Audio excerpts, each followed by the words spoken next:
Absolutely. And I think the biggest thing about it is the teams that have been struggling to stay alive through the early portions of these lobbies.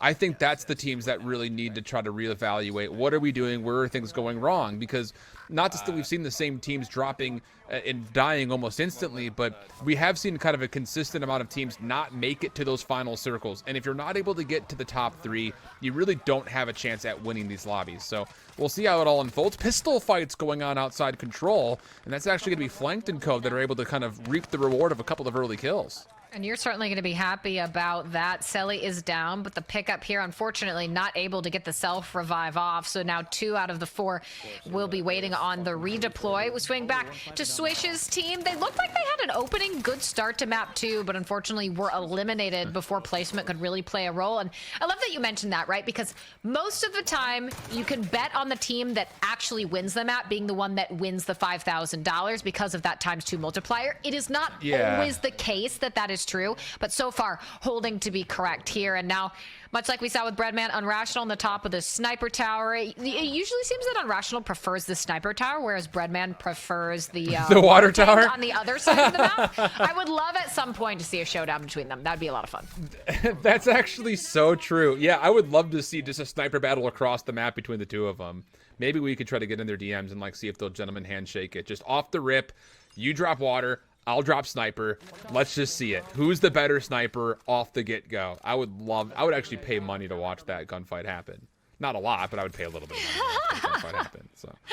Well, Aydan here does have about 1 kill, and not a bad start for them. They still all have their base self-revives. Mutex in a bit of a pickle gets taken down. Queen still alive above him, rather, as is the rest of the team, so they should be okay. I mean, dying on, whew, well, not if you see a sniper glint through the window. Get the hell out of Dodge, Destroy. Yeah, but get out of there. Dying this early on, not really the biggest deal. You can afford to be hyper-aggressive and trade out kills when your redeploy timelines are so low. It's when you start getting into those later circles, the 3 circles and so on, when you're going to get those 45-second redeploys that can really hurt you. But Switch just trying to get back on their feet while Booyah gets that redeploy in. Biffle watching over them.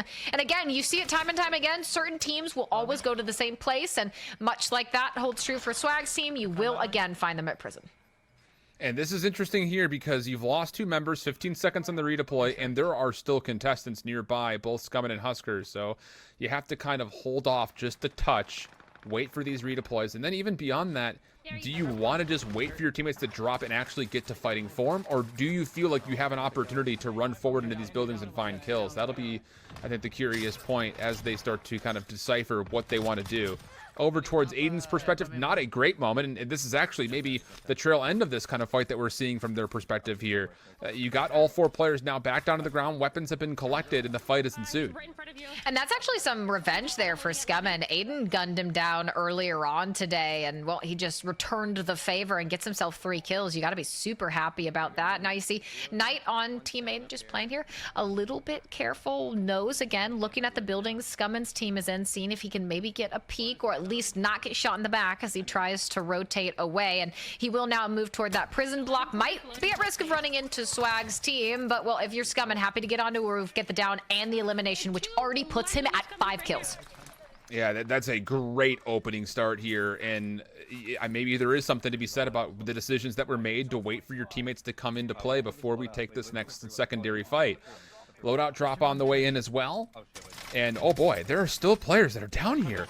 They're just farming. This is the definition of. Will be at least a knock at a response, but there are still so many of the Unrational and Huskerrs team that's here that they should be able to kind of clean up or at least evenly trade some of these gunfights. At least that would be the anticipation. This is a never-ending fight between Teams Aydan and Team Unrational. They've been going back and forth and back and forth. You do still have Huskerrs behind them in a relatively safe location for ensuring those redeploys. But now we swing back over to Mutex's team, at least maybe somewhat stabilized for the time being. But I mean, again, it's just, I think really good starts both for Aydan's team and Unrational's, because like, yes, they're killing each other over and over, but they're getting those kills. So you're going to be happy with that. Oh, absolutely. Oh, great fight coming through here, as it will be Biffle. Actually, that will fall. So Swagg's team in a bit of a trouble here, as this is looking really positive. 5 individual kills for JZR, and now you're kind of in a position where can you finish this team off? Could you possibly get a team wipe and give yourself a massive advantage? Because I want to say that they're all committed to this area. That's another down, another elimination. That's destroy who will fall. And these are great opening gunfights for the side of Queen Shadow's Destroy and Co. Yeah, great indeed. I mean, you're going to be so happy to already have kills working toward double digits, and you're already there. I mean, you have 10 between at least 2 of them, but unfortunately, this is also going to be a hotly contested area, and especially this walkway can be very unforgiving when you get down, but you got Queen next to you, and you got the rest of the team Destroy to help get you back up onto your feet. Now we swing toward Aydan, taking a look at where Huskerrs just was. Might still be there, but just taking a peek, although Aydan going to have to slow his pace for just a moment as only him and Knight are remaining. And yes, Huskerrs looks like he is still at the top of that sniper tower.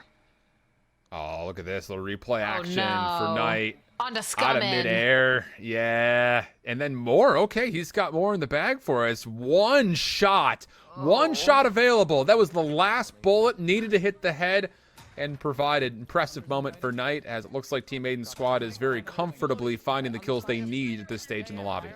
Yeah, those Knight snipes, especially that first one onto Scummin around the corner, a very impressive shot to make. And well, we swing back to Scummin. He is down and dead again. But don't worry, Huskerrs is hanging out on the top of his tower. No one's allowed to come join him. And well, he doesn't want anyone to join him because everyone on his team is dead. And if he dies, they will be the first team to be eliminated. So might want to be a little bit careful. This play making me a touch nervous because he has so much time to wait down. But he's going to choose to stim, try and get over to those buildings and find somewhere to post up. Yeah, it's very well done from Huskerrs, knowing that there's no way he can stay up top of tower. It's an easy kind of collapsing threat, with especially Aydan's team being at a full four-man group. English is hard. So well played from Huskerrs to kind of reevaluate. I mean, like they don't know. Like this, that if Huskerrs would have stayed, he would have had to fight off all 4 members. So really well done for him to position to give his team a chance to get back into the fight. Yeah, I agree. It's risky because you're exposed, but you know it's the only option you have, and I think he played that very well, so his team should be able to get back up onto the board. Keep in mind, guys, still no teams have fallen just yet, despite a minute until Circle 3 starts to close. That fire sale we know and love there as well, which indicates that soon the redeployed timer will begin ticking as well. We swing over to Joewo's team. 3 for the man, and, well, you have to assume probably a few more on the rest of the team might be into double digits already, but Redman, rather, he's gonna find a beautiful snipe onto none other than MSage, his first of the game, but only fitting that it would come from such a deadly sniper. Oh yeah, absolutely. And oh my goodness, so Huskerrs did fall, and now it's up to Knight to possibly put himself in a position. Oh, different team. Sorry, this is on the other side of it. So it's kind of a taste of your own medicine in a certain way. Fire sale going on will allow an opportunity to at least get a little bit healthier in the resource department. But the question will be, as we only have a minute and 15 left until we get to no more redeploys, can you get your team back to fighting conditioning? And this is where Aydan's team has struggled, at least on the day so far, in a couple of different lobbies. And they would need to use this last 60 seconds to hopefully not just get into a good position to work with, but they may not be able to land back on where they had previously fallen to get their weapons. So they need to play for this loadout, and that's being contested. Yeah, and that was hard too. The fire sale ended right as he was clicking to buy himself a gas mask, and that's why it ticked into saying insufficient funds, but now he's trying to go support the rest of his team. We swing back to Breadman's team. Joewo goes down, but Breadman doesn't miss, trying to provide some of that helpful fire, and now looking for the wall bangs, guessing where that person has scooched to, not able to connect, but so we swing over to Xenon, gets a nice kill. That'll be his 5th, as his team actually having a very, very solid game so far. As we actually take a look, have our first team eliminated. Not quite sure who it is, but oh, Breadman is putting in work, every snipe perfection. Katie, we have so many players that are already at 5+ eliminations, and a number of them are on the same teams. This could be another super high kill lobby for a number of our squads, which means that first place becomes extra crucial to lock in, but the opportunity for a team who finishes in the top 3 with the advanced number of eliminations could actually surpass the team that finishes in first. So this is a key moment. No more respawns are going to be available by the game mechanic itself. The circle is pulling further towards prison block, and looking at 8 total squads and 24 total players, there are still a number of duos, trios, and maybe even a couple of the quads still available to play with. Look at this. Dill is losing 2 teammates, but he has 11 kills. And he just got it down. He gives the callouts 5x5 there, trying to provide some support from an overwatch position, but unfortunately someone else with an angle to be able to take shots. Again, that is the team that tied in kills with first place, but coming second means that they missed out on the 5,000 from map 2. We swing over to Swagg's team, and well, they're at least alive and well, but we have now seen this lobby fluctuate from 31 down to 21 up to 26 here in the span of just a few minutes. And that's again because we're at that crucial clutch point where now you're into circle 4. There is no redeploy. You're gonna have to be very careful about how you choose to play the next few minutes of the map. And we've swapped between almost every single player on this team, and nobody has above 5 eliminations. So as what you have to imagine is one of our last standing groups of 4, they're not really tallying a ton of kills. But we'll get another look here at his Knights continues to actually find a lot of success with the sniper rifle. Comical fall down right in front of Smith, so that'll be a confirmed kill, no problem. And Aydan's team has gotten back to a full group of 4, and oh boy, this is a double team. This is a triple team fight, rather, I should say. It looks like a third-party situation just outside the actual prison yard itself. Swish has got some good information on the player nearby, gets the knock, but cannot stay alive to confirm the kill as of yet. Teammates should be nearby, as Swish will get over the 5-kill threshold onto 6 individually. Swagg trying to get their teammate back into the fight, but yeah, this is another one of those situations where everyone's trying to fight for prison block, and you just don't know where these other teams are going to be hitting you from. No, but Swagg's team, actually, they were doing such a good job playing around each other and getting those trades. Swish gets down, but Swagg gets the trade. Swagg gets down. I think it was Biffle there who had that trade for him. So they were playing that well. That was Booyah coming in, too. And now Joewo in a little bit of a scary, lonely position here on his own. You can see Breadman is over with M Sage, but as he gets down, both of them will fall, leaving just Joewo to try and play this out. But now take a look. You got 3 teams remaining. 3 of those 8 players are on this team. Swish is full dead. They were able to get Swagg back up onto their feet, but this is going to be an intense ending again, hovering around this prison section. I think this is a 3v3v2 just based on the teams that we've swapped between so far. No, it's a 3v4v1, and Unrational's team has the high ground. But the thing about it is, they have the high ground, but I don't. That doesn't always make me feel comfortable. Well, the thing is, if you've got all 4 members alive, the last thing you want is to see the other 2 teams fight each other. You want all of these last 3 kills, 4 kills rather, to go your way. So we'll see if they can find an opportunity to do that. Swagg goes out the window. He will drop. But I want to say that was Joe. It was Biffle that was in the mix there. That just fell to Scummin and Huskerrs' combination. So, yeah, that's a good at least pick apart of the other decently healthy squad as we look to finish this lobby off. And Unrational's team is in a prime spot to potentially find themselves a W and maybe $5,000.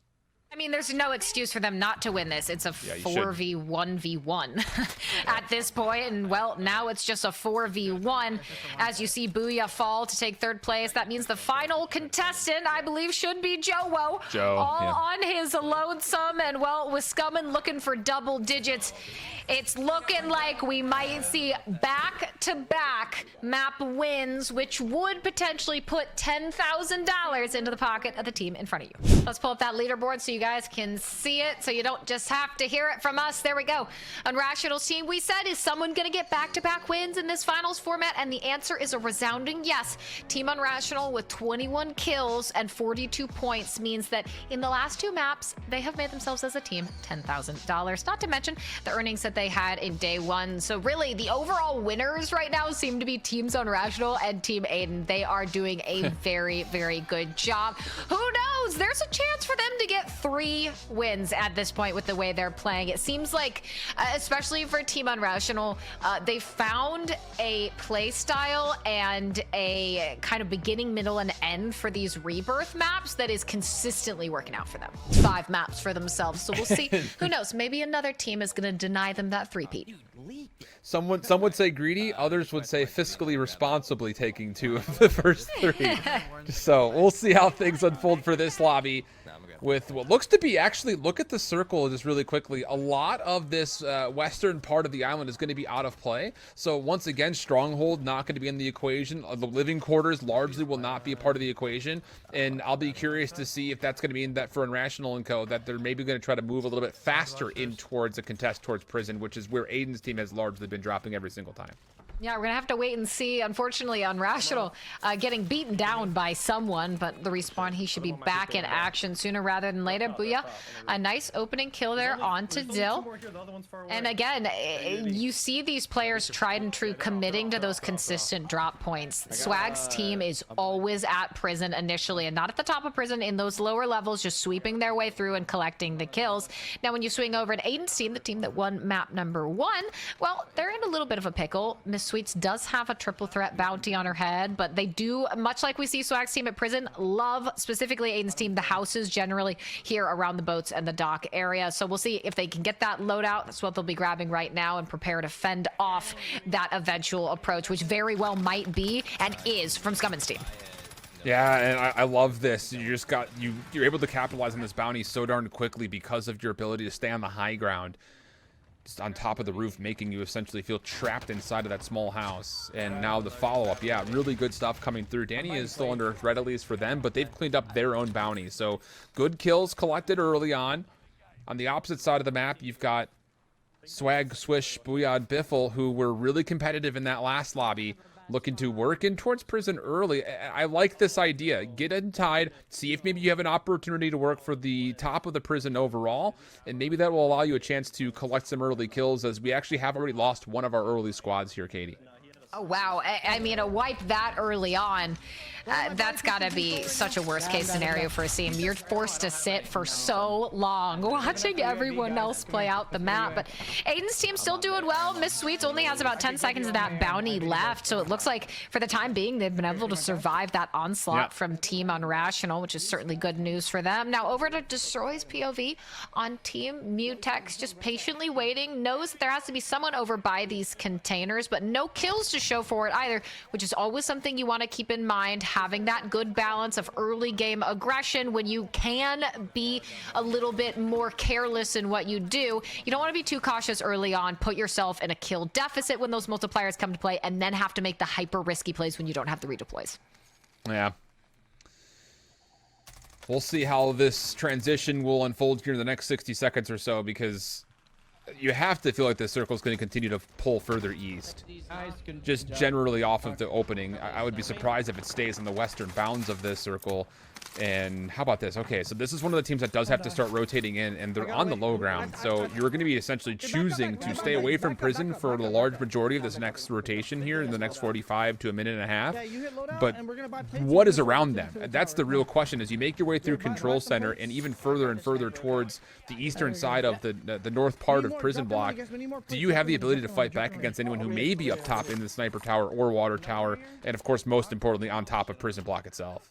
Nice kill from Knight, make it a double, takes out Xenon and IQ. But I agree, right? We also had a team that was directly looking down at those tents, so Mutex's team will have to be careful in that rotation in. But so we swing back over to Swagg, still no kills just yet. Swish will fall, see if she can get picked back up, but she does actually, excuse me, she does get a down, I think, onto Aydan while she was at least traded out. Swagg turns around and takes out H-Maze, so it really seems like Aydan's team running into all the top contenders in this lobby so far. But they're doing okay in these engagements. That's, I think, the most beneficial part of that is, yeah, like you mentioned, it's a couple of kills, a couple of downs and trades. And I guess if you're really thinking about it, if you're able to take down one of those full big squads and get a full team wipe on them, maybe it gives you the opportunity to kind of get a little bit more aggressive in your nature, just due to the fact that another heavy hitting squad's off the table. But so far that's not the case, at least as of yet. Even though Aydan's team has been in pieces a couple of different times, individually Aydan and Knight are doing a nice job of keeping themselves involved in the kill feed, on the favorable side of it at least.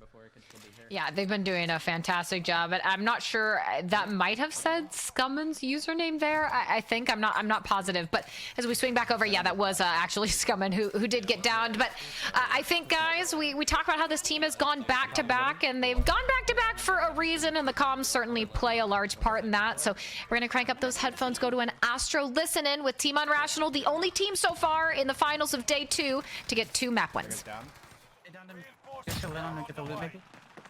I can land on it. On the roof. Yeah, they're chasing me, I think. Chasing. I want to go Lydia. That's it. Oh. Dude. What are we doing?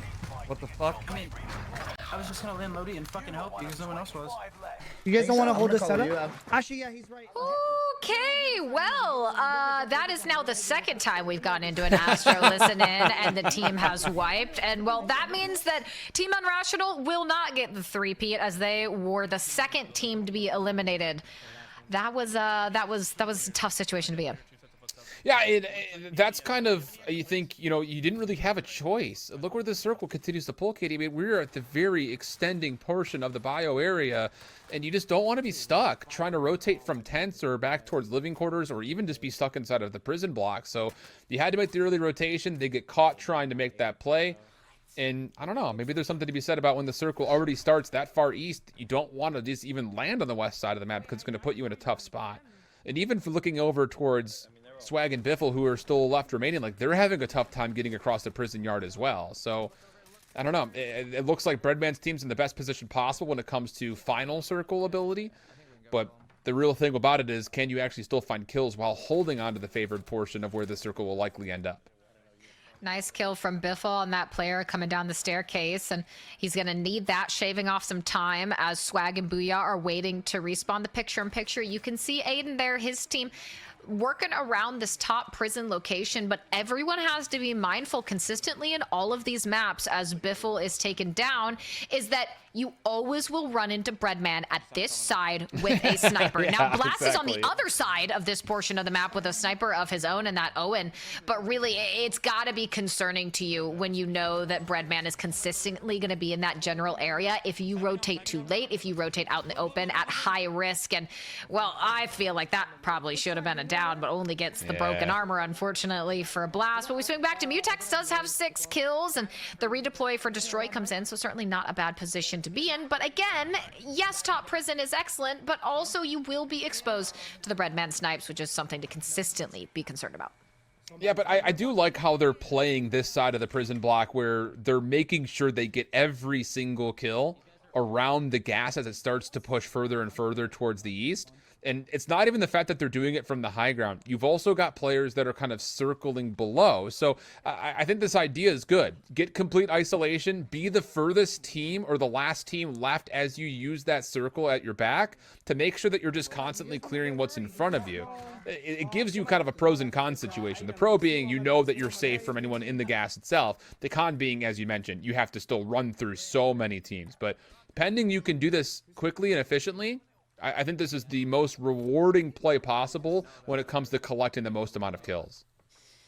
And Aydan sitting here with 4, which is certainly not a bad amount by any means, but if they want to try and push this into the home stretch, they'll need to push those numbers up a bit. But case in point 2, now we have 3 teams eliminated with 6 remaining, 20 players on the map. And this is, again, one of the most important points in a map. As you can see with the close of circle 3, there are 30 seconds left on redeploys. If you're going to die, you might as well do it right about now, because in the next 30 seconds, if you wait too long, that might cost your team. Now we swing over to Blast, has 7 kills.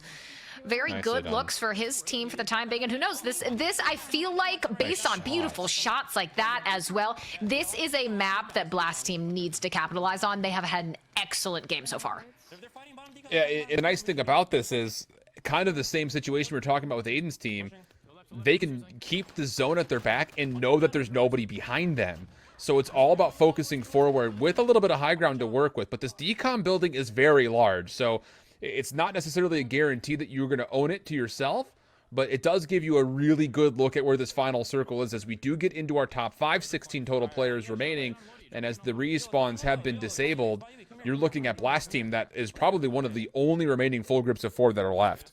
Yeah, this is huge for them. Blast on his own is almost at double digits. You swing back, booyah. Okay, so now we know 2 full teams. Team Swagg, Team Blast still at 4, making up half of the 16 players remaining in this lobby. Mutex's team might be down to just 2. Someone was in a little bit of trouble there, and that was actually from Aydan himself, who gets that thirst, puts him at 5 kills. The picture-in-picture, you can see Destroy trying to react, doesn't really have a very safe angle to do so. And again, this catwalk makes me so nervous. Gonna try and pick up some of his teammates' loot. Will be able to do so. Aydan not peeking out of that window at the time being, but now with Knight destroying a bit of a risky spot here. When you have multiple teams at full strength, I don't know if they're going to be able to finesse their way into this end game. You're going to be bleeding through these plates so very quickly, especially when you have all these other teams in the general area. I do like this Overwatch position from Queen, but unfortunately, no buybacks available. She has no money, and now she's all on her own. Yeah, I am going to just try to be an oracle here. This is going to be Blast's team versus Aydan's team for the win, and whoever wins the final fight is going to win the $5,000. They both have about even kills, and they both have about similar positions when it comes to how they're playing from the polar opposite sides of the zone. So Danny's going to get bought back. That brings it back to another full group of 4. But the thing about this really may just be determined by where does the final circle actually move to? Does it go closer to Aydan's side, or does it go closer to Blast's team side? I think that may be the determining factor here. As actually, how about it? All of our final teams have a full 4 left. I'm not sure who the third team, actually it's Swagg team. You see in the picture-in-picture, they are also a full group of 4 that's remaining. So may have spoken a bit too soon, as we're going to have a very even fight here at the end. Yeah, a very even fight. They were able to buy Miss Sweets back, but unfortunately this late into a game, it's nigh impossible for you to actually get to the ground and really be particularly helpful just because of the room available. Sometimes you can float and try and make something happen, but now it's going to be kind of the what we talked about, that 3v4v4, and as players continue to fall, Blast team is still alive and well. Nice shots through the window and return fire, but unfortunately if you're Blast, yes, you have 10 kills, but you're not in a spot that you want to be. Does have those stims available to him to use. He'll pop through that first one, slide out, look for the pre-aim, and at some point he's going to have to move to get into this circle. Will have a little bit of leverage to do so. Some extra stims as he found on that roof, and you called out to prolong this, and look at where that next circle goes. It is going right toward Blast as the remainder of his team continues to slug it out in the picture-in-picture. Now Swagg's team all in a zone. They will fall, and just like that, as Slacked gets back up onto his feet, it is a 4v3 here between the final 2 teams. Blast goes for the shots, but unfortunately that's the danger of sitting in the storm too long shift. You're not going to have any plates to help you out. And I'm pretty sure this is Aydan's team that is coming out and taking the fight. Yeah, it's Smith, and you can see Knight in the kill feed as well.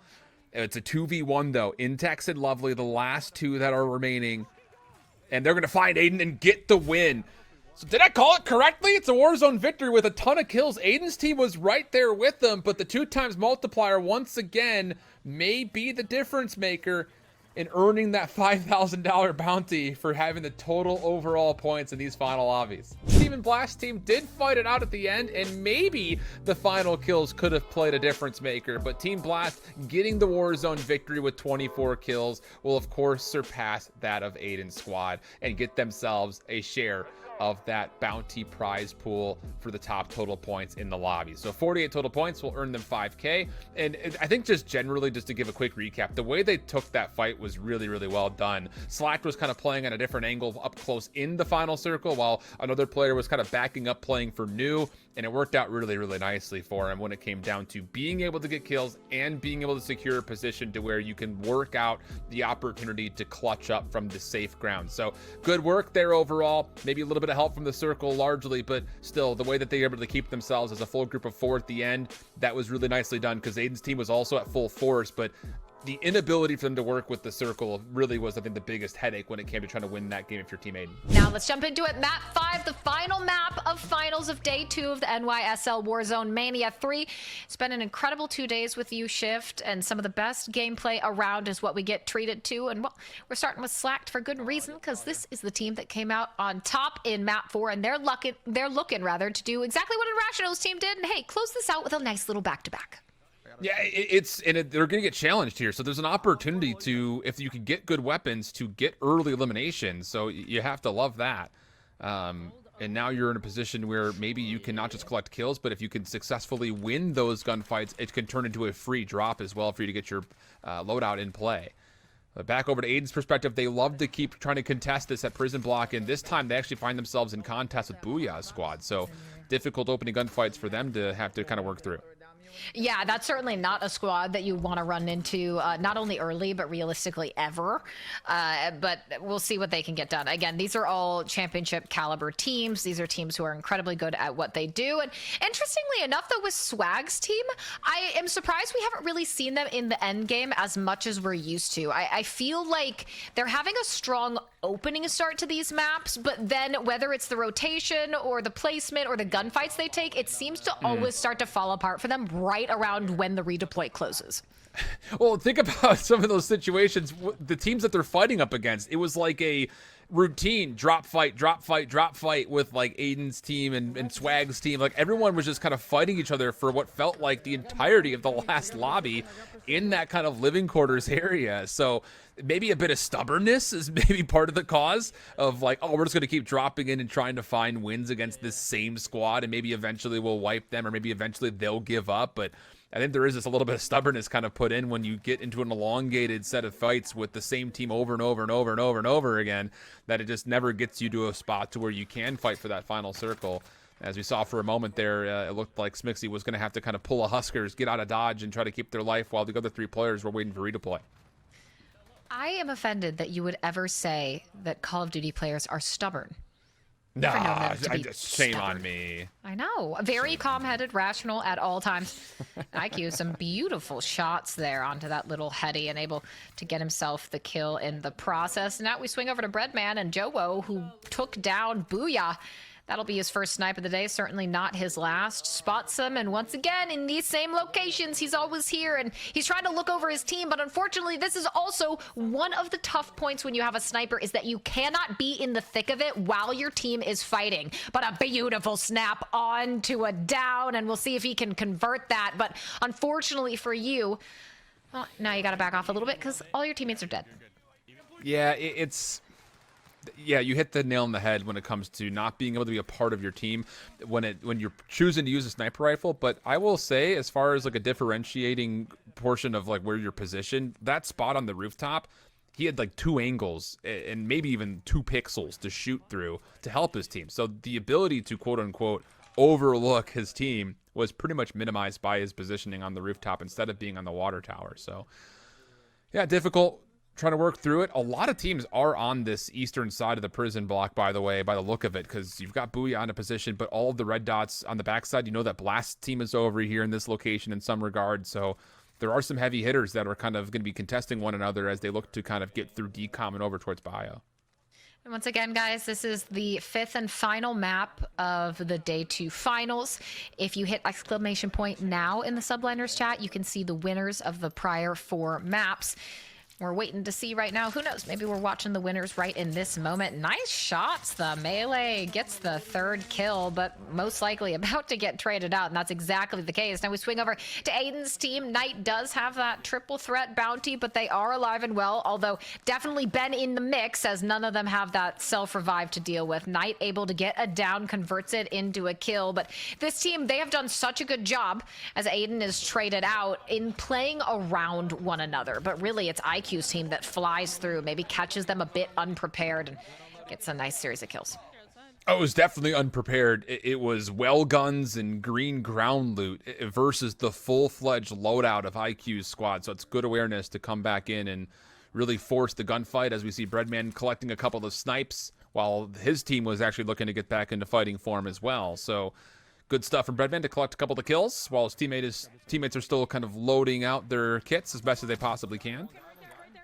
Swish able to get at least 1 break, and not quite able to fully follow up, but look how quickly Swagg is below, just trying to follow up and try to confirm these kills and gain some extra ground to work with.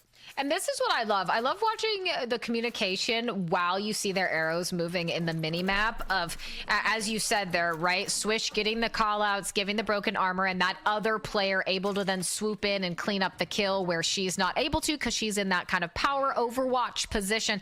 Now, she is hanging out right now with Biffle in the general area. Swagg is coming back in. They'll see a player floating in to the left. Not overly keen on so well done getting a kill onto him because, well, you can get a kill onto Smixy instead. You know, she'll be happy about that one. There's a player at the top of the sniper tower. A dangerous place to be right now. I'm surprised they landed there considering the entire squad staring at them. I love this, though. Advanced UAV is going to get called in. So much information starting to be tallied up for Team Swish, and maybe a good time as they try to collect these kills if we can go into an Astro Gaming listen-in with Swish herself. One shot.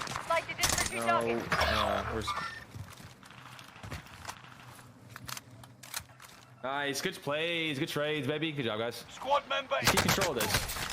Chivo 4 rotating in. You see that? I knew you. Yeah, I'm gonna land on my guns. Actually, I'm gonna get ghosts. I'm gonna ghost. I'm gonna get ghost. 16. What are you I'm not going to Lodi. You're not going for Lodi, you said? There's guns on me. Guns on me. Bottom prison. Yeah. Right here. Oh, dude. I tried to get ghost. Fucking rat. Guy landed on me? Is he still in the tower? Y'all know? Yeah, there's second story tower. Please show my Land on guy. loadout. Land on loadout. Ah, there's 2 on me. Aydan's on me. Knocked Aydan. There's 2 there. 3. It's 9 in their team. Jesus They're all Christ. 4 there. They're all 4 into there. the new safe zone? Gas is closing Are they in. raz? Enemy UAV This is the active. game. I mean, couldn't fucking finish them. There's 4 Buy D. station costs are adjusted. I'm coming back right now. Rob enough for anything. Enemy UAV Shit. active. One of your allies is back in the game. I think somebody's above me. On me. Oh my god, they just fucking stacked me so hard. There's 4 of them top prison. Top prison? Yeah, have literally an 4 of them. Enemy Holding UAV hands. active. It's Mutex's team. I just got killed. Killed Don't from become prey. Dill's team. I don't know who the fuck. They're split. Resurgence is Loadout about not to safe. end. Keep your head on a Messing swivel. them. I'm gonna land inside a prison. Just mark some guns. Going for fucking loadout. Fire sales done. Enemy UAV Nice. active. Guns right here. I'm gonna get that. I just auto mantle that. What? 8 of them are like second story D. I My think. god, dude. Yeah, Yeah, they're they're second fighting right story. now. The first team eliminated, Team Joewo, is out despite the incredible performances they've put on. Their time in this tournament has come to an end with an early fall in map 5. But as Swish gets into a bit of trouble here with Biffle trying to provide some support, and they've been a consistent fight here with Team Yeah. Aydan going back and forth. But keep in mind, this is a huge map for Team Swagg in the sense that they're already hovering, I think, at almost 20 kills with this many people left in the lobby. If they can regroup and just play it safe to the end game and get a win, they are in a very good position, at least kill-wise, to do so. Yeah, that's a lot of conditions you just listed off with only 30 seconds before the redeploy expires and it's disabled, though. You heard them calling initially when they were kind of fighting closer towards the sniper rifle tower that, hey, nice job, good trades, we got great kills. That was immediately then followed up by the 16 call saying, this is a good lobby, let's hold on to this. But then the consistent fight, not just with Aydan's team, but also Mutex's squad that apparently came in to be a part of the equation, now leaves them down to a very dire position to where guns are going to be hard to come by, ground is going to be hard to work with, and the good start that you had may just have been countered completely because you got third party on the backside of that prison block. And as you see the fourth circle in 45 seconds where it's going to move, Mutex is in an unbelievable spot with top prison control, watching teams likely going to be rotating from the north side, trying to get involved with this final circle. And they're trying to do everything they can. Now the winners of map 4 are alive and well here. Maybe not the most kills based on what we've seen, at least from Slack's kill count. But the fact that they're alive is most important. But this is, oh no, this is the beginning of the end with just 2 left for Swagg's team. Again, we talk about it, and they have an incredible opening start to a map shift. And then what did I say, right? Right when that redeploy gets disabled is when they always seem to fall apart. Yeah, it's right before it really gets disabled because they don't have weapons, and then it's like, well, how do we get weapons with no respawns available? Yeah, That's difficult. And there's really not much in that spree during the Astro Gaming listen that you could look at and say, like, oh, they made a mistake here. It was just the simple fact that the gunfight was difficult. They did not expect Aydan's team to be all four as quickly as they were through that first floor. And then UTEX's team was also kind of denying any exits. So now that we're without any redeploys, the teams and the squads that are left alive are falling very fast. And with the top 6 situation, Swish and Biffle would love to get to the top 5 at least, but as soon as you make a call like this, that you're going to rotate through the gas, you're essentially giving up on kill potential, and you're hoping to get to a top 3 finish. And I'm not going to lie, the ability for you to even survive through this and maybe get a win is very, very low. I mean, that's so difficult, and Swish has fallen, which means it is purely Biffle with 1 stim and a dream, and he's going to have to use that stim at some point to try and make something happen by getting into the storm. But you know, as we just saw in the picture-in-picture, there's always someone ready and waiting for that easy kill. Swagg's team will be eliminated alongside Blast's team, so who knows? Maybe potential now for Aydan's team to get their second win. I was going to say they're in a good spot numbers-wise, but not in a great spot positionally, being kind of in the middle of this prison block, not knowing who's above them, not knowing who's on the outside of the buildings, which are still in play. You're kind of just hoping and praying that you can find some corners to work with. And as they lose 1, it's just down now to Knight and Smith. I do like that the fact that they're still playing inside of the safe zone. You're not losing any armor plates. You're not using any stims yet. So you've got the ability to keep finessing. But the problem is, and you can see it by the total numbers of players that are alive, you still have a number of very healthy squads that are left, including IQ's team that is a full group of 4.